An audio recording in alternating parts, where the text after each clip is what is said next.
Hello everyone and welcome back to another video from Wake&Tech.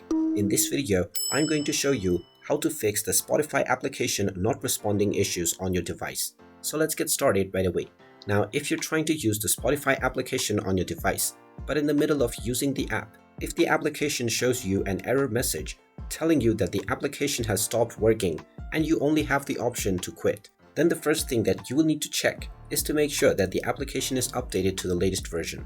Open up the iOS App Store or the Google Play Store depending on your device, and then tap on the search box and type in Spotify and start your search. Once you find the Spotify application, tap on it, and if you see an update button instead of open, you will need to tap on update to install the latest updates. Once the update has been completed, after you wait for a while, you will see the open button once again. Tap on this and see if your issue is fixed. If it still doesn't work, then you will need to clear the application data. Long press on the Spotify application and tap on the info button at the top right.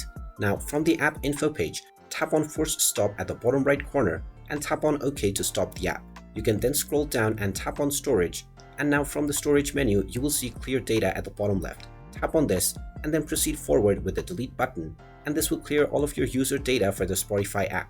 Once this process is completed, when you open up Spotify once again, you will need to log into your account using your credentials. However, all of the issues that you faced previously will now be fixed.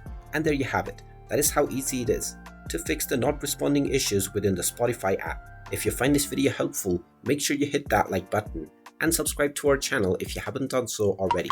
Also ring that notification bell to never miss another update from us. Thank you for watching, and I will see you again in the next video.